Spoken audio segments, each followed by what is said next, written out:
perturban mi calma casera, bienvenida seas. Tus besos perturban mi calma casera, bienvenida seas. Bien, aquí estamos en un nuevo bloque de 678 y vamos ahora a ver la utilización de la muerte del fiscal Nisman para hacer esta operación que, bueno, que quizá se puede llamar política o no, o por ahí lo podemos discutir si esto es una operación política o qué clase de operaciones. Vamos a ver. La utilización de la muerte de Nisman, chicanas, bajezas y operaciones políticas. Vamos viendo cómo para algunos sectores mediáticos ya se olvidan de Nisman y solamente les gusta y les sirve la utilización política en contra del gobierno que pueden hacer de esta muerte. Lo peor de todo esto es que siembra la sensación de la autoría del gobierno. La sensación de la autoría del gobierno. Y un día antes, esto le dijo Carrió a Clarín. Adelantó que se retirará un mes y que no hablará porque hay que dejar trabajar a la justicia. La sensación de la autoría del gobierno. Lo que yo sí pensé, a lo mejor respecto de la cámpora, que nunca hablé en mi vida. Hoy están los porteros en el Gran Buenos Aires con las remeras de la cámpora. Esta es la entrada oficial, no solo de la cámpora, sino de la droga a las escuelas públicas secundarias en la Argentina. Respecto de la cámpora, que nunca hablé en mi vida. La cámpora, chicos, de la cámpora manejan el RENAR. Estos están matando a la gente. A un grupo de jóvenes profundamente equivocados, armados con cargos, con dineros. Es casi un caso generalizado de corrupción de menores lo que ha hecho la presidenta. Respecto de la cámpora, que nunca hablé en mi vida. La cámpora hoy está tomando todos los aeropuertos de la Argentina. Incluso alguien muy cercano a mí me dijo, mira mamá, algo todavía tiene el kirchnerismo, que no mata. El problema es que acá nos encontramos que acá empieza el régimen a matar. Acá empieza el régimen a matar. Esto es así. Esto le dijo Carrió a Clarín. Adelantó que se retirará un mes y que no hablará porque hay que dejar trabajar a la justicia. ¿Saben por qué yo muchas veces hablé de más? Para preservar mi vida. Porque si yo seguía manteniendo una verdad terrible, me mataban o me suicidaban. Si yo seguía manteniendo una verdad terrible, me mataban o me suicidaban. Nisman quería vivir. Y el salvoconducto fue a hablar y lo mataron. Que no se preocupe, termina presa por años por encubridor. Yo he estado hablando esta semana del caranchismo político de algunos que lamentablemente lo tratan de utilizar y obviamente que también hay caranchismo mediático. Yo creo que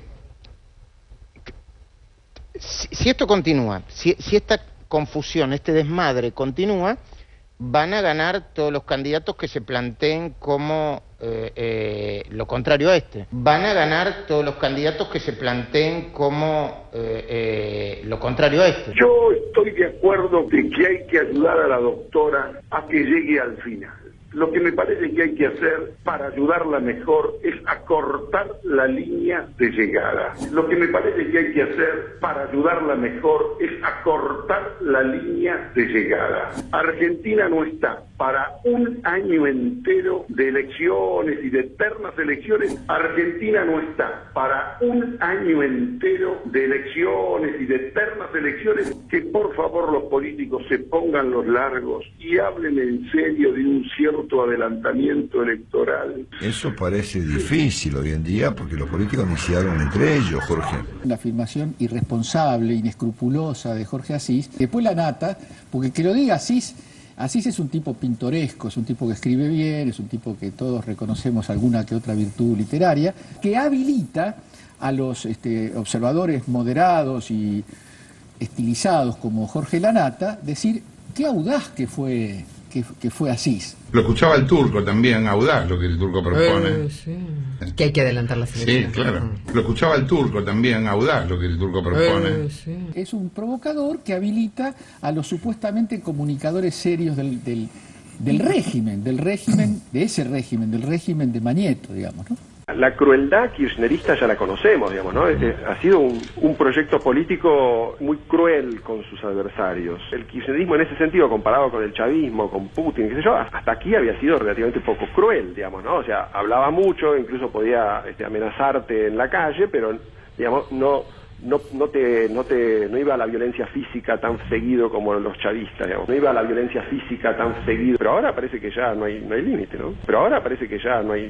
¿no? Yo respeto, y lo respeto desde la ignorancia y desde mi natural modestia, todo lo que sean averiguaciones periciales. Pero yo creo que no hay que abandonar la huella política. La síntesis, como tenía que ser, la da un monigote como Asís, que dice: hay que hacer elecciones anticipadas. Y a partir de esa síntesis de un monigote hay que pensar el sentido que tiene toda esta movida política, que a mí me parece que es de las más graves.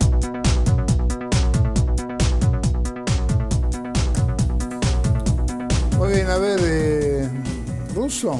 Sí, yo he encontrado, hay un dato que no sea, el 23 de diciembre, pasado ahora, el último de diciembre, Nisman había presentado un escrito ante el Tribunal Oral 2 pidiendo que se adelantara para el primer semestre de este año, del 2015, el juicio por encubrimiento, porque hubo un intento judicial de dilatarlo todavía más. Necesitamos saber, que nos explique el Poder Judicial.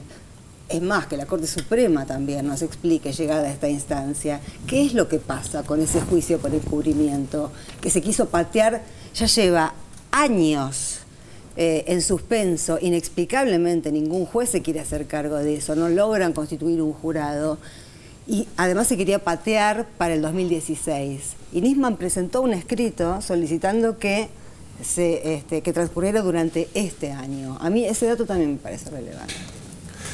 Sí, diputada.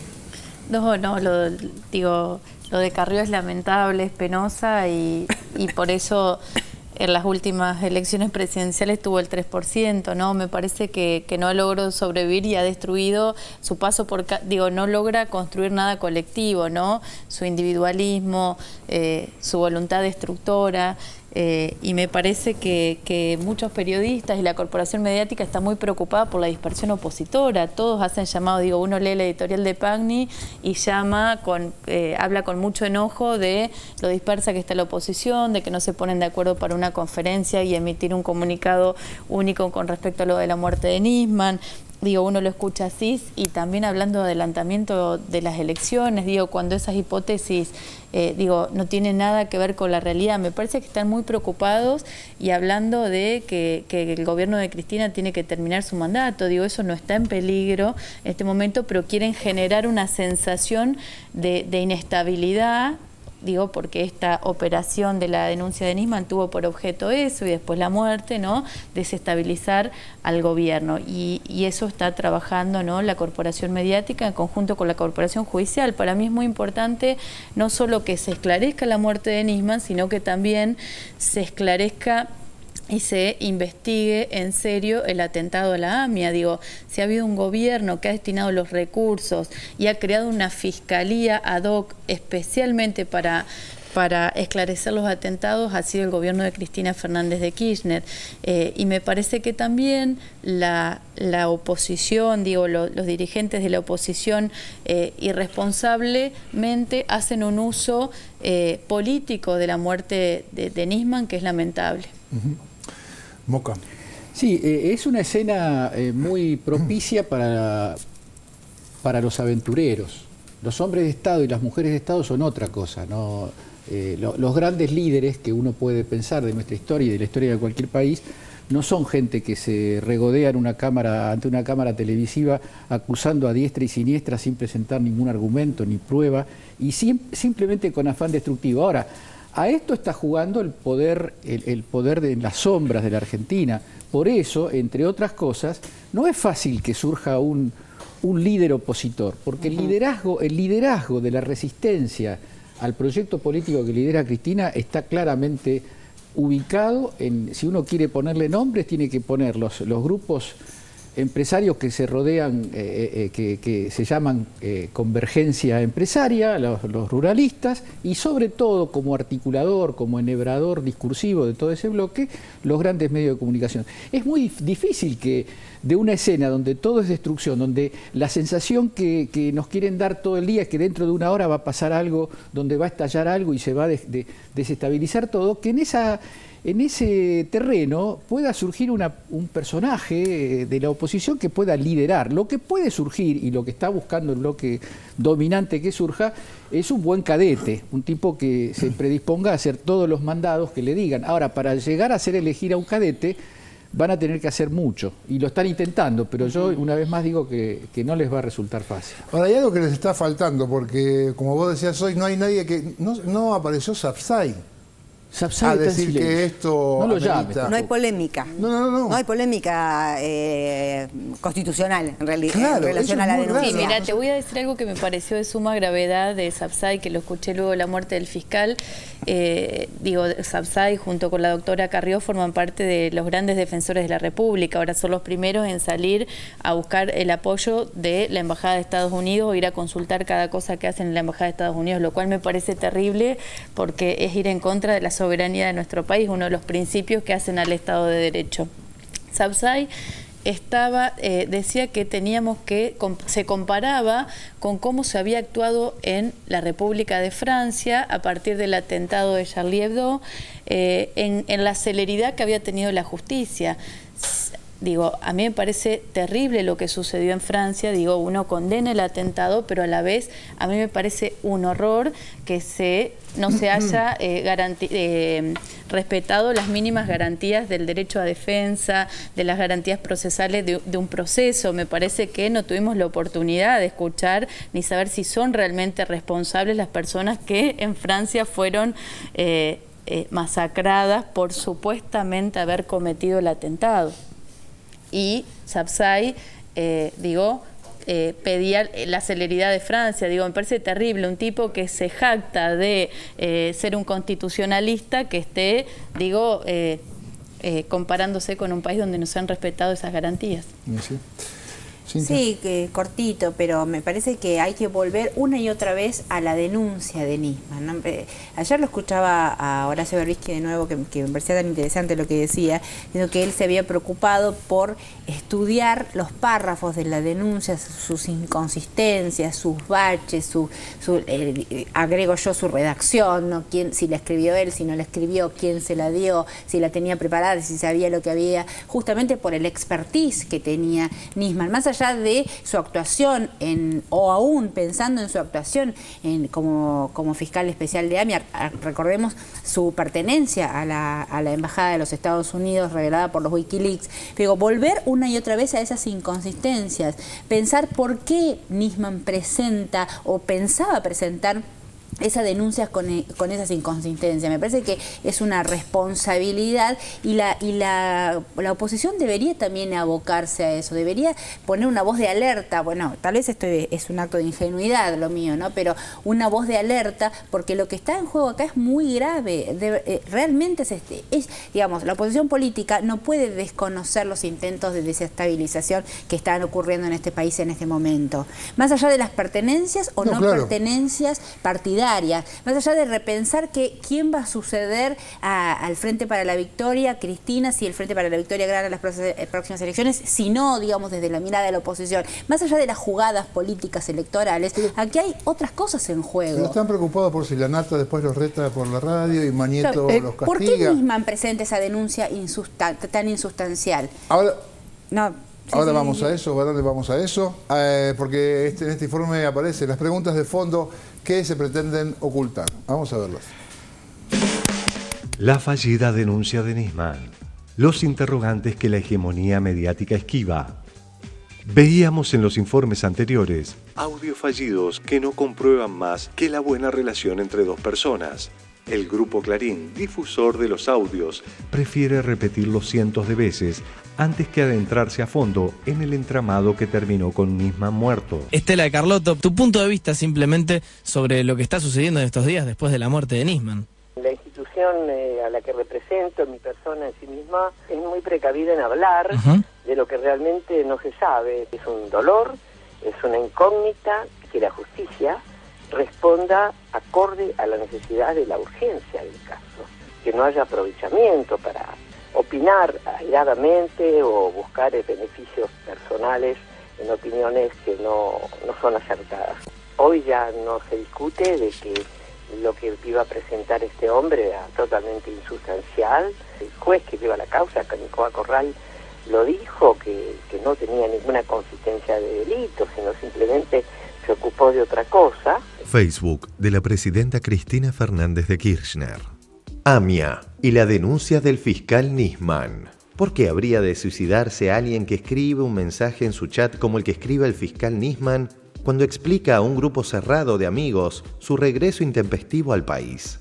En un tono casi épico, reflejando que venía a cumplir una tarea para la que se había preparado pero no se le imaginaba tan pronto.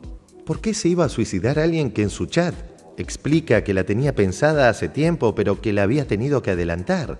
¿Tal vez lo hicieron venir por lo ocurrido en Francia? ¿O estaba pensado para la campaña presidencial? ¿O tal vez se adelantó por los cambios efectuados en la Secretaría de Inteligencia? ¿Por qué se iba a suicidar alguien que el sábado a las 18:27 le envió una foto a Wolf, miembro de la DAIA, de una imagen de su escritorio donde se ven papeles y resaltadores y le aseguraba que se estaba preparando para la reunión del día lunes en Diputados? ¿Por qué se iba a suicidar si no sabía que era falsa la información que estaba en el informe? Estas respuestas seguramente las podrán dar quienes lo convencieron de que tenía en sus manos la denuncia del siglo, proporcionándole datos falsos. Pero, además, si hubiera tenido sospechas de falsedad de información o de falta de sustento en el supuesto de que se lo habían escrito otros, ¿por qué se iba a suicidar alguien que ya había sido acusado por numerosos familiares de las víctimas del atentado en la AMIA o directamente lo habían recusado? ¿En qué hubiera cambiado su vida si el informe no tenía sustento y el juez a cargo, como es común, corriente y sucede a diario, le dicta un téngase presente y resérvese hasta que se adjunte más prueba? ¿Por qué se iba a suicidar a alguien que siendo fiscal gozaba, él y su familia, de una excelente calidad de vida? Pero además, ¿por qué iba a pedir prestado un arma para suicidarse cuando el fiscal tiene registradas 2 armas a su nombre en el RENAR? Interrogantes estos y otros que deberán ser investigados por la jueza y la fiscal de la causa. Sí, ya sé. Llegaron a mí las publicaciones en Twitter y Facebook de la jueza interviniente. Manifestaciones no solamente de neto corte opositor hacia el gobierno nacional, sino que diría hasta ofensivas hacia la figura presidencial que revisten mayor gravedad, proviniendo de una funcionaria pública de otro poder. Tweets de la jueza que investiga la muerte de Nisman, Fabiana Palmaghini. Lo que pasó en Castelar deben ser los daños colaterales de la década ganada. La gente, los laburantes, para ellos son descartables. Tweets en referencia a una nota de La Nación. Son una cosita impresentable. ¿Qué le vamos a hacer? Tweet en referencia a otra nota de La Nación. Para mí que toma grapa. Dicho sea de paso, también tuvo expresiones hacia su propia institución, cuanto menos poco felices. Hinchada las pelotas, subrogante y suplente. La gente está cada día más vaga y me estoy poniendo cada día más vieja. La vida de mierda de los judiciales me tiene harta. Pero lo que más me inquieta es que es la misma jueza que trató la causa del suicidio de Lourdes Di Natale, ex secretaria de Mir Yoma, quien lo denunció por pago de coimas y fue una figura clave en la venta ilegal de armas. La causa se cerró y Lourdes sigue suicidada. Hoy no tengo pruebas, pero tampoco tengo dudas. Había que traerlo urgente al país para aprovechar el estrépito internacional provocado por los actos terroristas ocurridos en Francia. Nisman mismo lo expresa en su chat cuando dice que no lo imaginaba tan pronto, refiriéndose a lo que venía a hacer en su retorno imprevisto. Lo que nunca pudo imaginar es que el tiempo no solamente había comenzado a correr para la denuncia del siglo, sino también para su propia vida.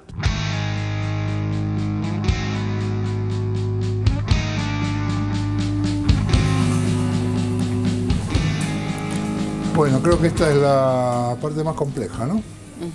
Una sola cosa puedo decir, dígame. muy cortita. Un montón de periodistas, porque no vale la pena ni nombrarlos porque todos dicen más o menos lo mismo, se refirió al estilo de la presidenta de dirigirse a la sociedad por vía Twitter. Yo lo que puedo decir es que lo que estamos en presencia de una documentación política de un nivel agudo, comprometido y decidido a no dejar pasar el golpismo. Pero hablando de Twitter, nadie dijo nada, ninguno de esos periodistas dijo nada de las aberraciones que dice esa señora, que forma parte del Poder Judicial, porque es el Poder Judicial que tenemos. Es el Poder Judicial que se resiste a ser democratizado, que se resiste a ser criticado, que cree que está por encima de las leyes y por encima de hasta del buen gusto y hasta del respeto por la Constitución, porque ese tuit firmado es un acta, yo no entiendo mucho de los reglamentos de la justicia, pero es un acta terrible, es una cosa de descomposición moral muy grave. Una persona del Poder Judicial dirigiéndose en esos términos... Respeto por su propio cargo. Es de terror. Lo que pasa es que es todavía más aberrante leer eso, que ella lo levantó el Facebook el mismo día que tomó esta causa, lo cerró, pero cuando uno se da cuenta de que después este sector del Poder Judicial es el que nos corre con el tema de la independencia judicial, como si lo único que se pudiera hacer es tener esas posiciones, por otro lado, tan maleducadas y tan groseras, ¿no? Yo el otro día comenté que esta jueza había tenido el caso de Lourdes Di Natale, que aparece ahí, también la presidenta lo menciona, aunque no lo desarrolla, yo creo que lo va a desarrollar en algún momento, porque lo dice que lo deja para más adelante, pero no hay que olvidarse que Lourdes Di Natale era la secretaria de Miryoma, y que era una denunciante en el desvío de armas a Croacia y Ecuador. Era un temita muy pesado. Y después me estuve interiorizando un poco más. La causa por el suicidio de Lourdes Di Natale quedó sin ningún tipo de responsables cuando estaba a cargo esta jueza. Y esa reconstrucción que parecía realmente que probaba que solamente hubiese podido caer en el lugar donde cayó, siendo empujada desde el balcón, se hizo por la insistencia de la abogada querellante. Diputada. Perdón, ¿le puedo hacer una pregunta nada más? Cortita. Esa situación de una jueza, de un caso que en realidad involucra al Estado, al gobierno, a la presidenta, con ese prejuicio antipresidencial, te diría casi... más allá de que sea en Twitter, porque es público, ¿no le inhibe de ser jueza de este caso? ¿Nadie se ha preguntado eso? Sí, yo creo que sí. Sí, hay una figura que es la recusación. Digo, la recusación es cuando se solicita, puede ser con o sin causa. Y en este caso sería una recusación con causa, ¿no?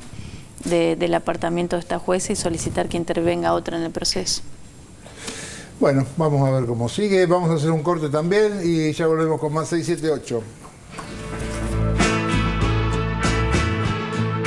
Mujer, si puedes tú con Dios hablar, pregúntale si yo algo